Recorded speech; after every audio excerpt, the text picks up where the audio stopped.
في البداية نستذكر جميع الشهداء الذين استشهدوا دفاعا عن الوطن والكرامة الوطن، خاصة الشهداء التي ضحوا بأرواحهم في هذه العملية، عملية التطهير المجمعات التابعة لناحية القحطانية من المخالفات الحربية التي خلفت التنظيم الداعش الإرهابي خلفهم. من هنا بهذه المناسبة نرحب بالضيوف الأعزاء وسادة الحضور.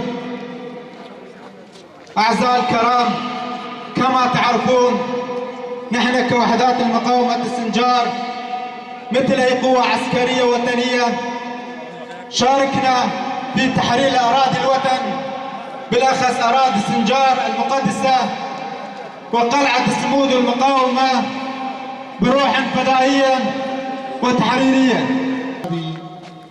وما شهدته أهالي هذه المناطق من مآسي خلال سيطرة التنظيم الإرهابي على المنطقة، اليوم يجب أن نكون أوفياء لدماء الشهداء والمضحين الذين قاتلوا لأجل تحرير هذه الأرض من هذه أو من تلك البراثن السوداء.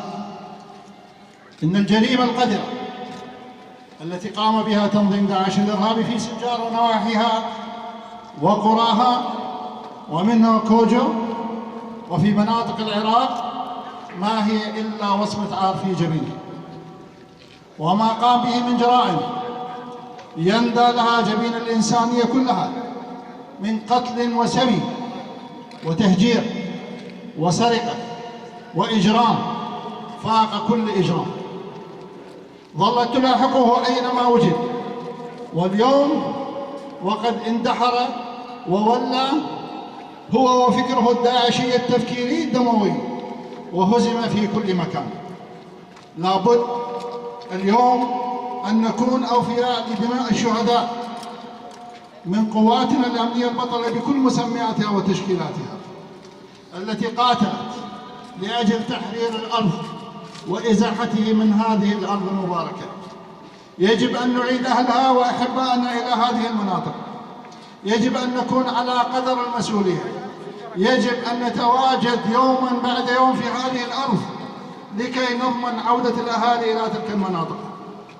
مناطق سنجار وغيرها هي مسؤوليتنا جميعا. وهذا يتطلب جهد كبير، منها ضمان أن تكون هذه المناطق خالية من الألغام والمنفلقات. لذلك انبرت القوى الخيرة من دائرة إزالة الألغام، الهندسة العسكرية، الجهات الخيرة والداعمة والساندة لغرض تنظيف هذه المناطق وضمان عودة أهلها إليها دون تهديد يذكر. وقد سالت دماء لأجل تحقيق هذا الهدف، ومنها ما حصل من استشهاد كوكبة 3 من خيري رجال الهندسة العسكرية. يجب أن نكون أوفياء لهذه الدماء، وأن نكون صادقين وأوفياء لأجل إعادة إعمارها والسرعة بعودة أهلها وناسها إلى مناطقهم ودورهم. لذلك يجب أن نولي اهتمام خاص لكل مناطق سنجار، وعلى وجه الخصوص كوتشو والمناطق المحيطة بها. هي وأهلها ستكون في أعيننا وأعين العراقيين جميعا، كما كانت في عيون العالم والمجتمع الدولي، وما لحق بها وبكل العراقيين.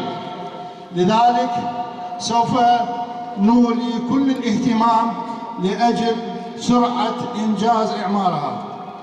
أتينا اليوم وبصفتنا معاون الإعمار، معاون التخطيط لغرض الاطلاع موقعيا على حاجتها والبدء بثورة إعمارها، لنكون مكملين بثورة التحرير وثورة إزالة الألغام بما قام به أبطال قواتنا والجهات الداعمة لها، لكي نعمل على رسم الفرحة إلى وجوه أهلها، هذه الوجوه التي عانت كثيرا وتلقت الكثير من المآسي بسبب ما مر بها من ظروف ومن سيطرة تنظيم داعش الإرهابي وما تلاها.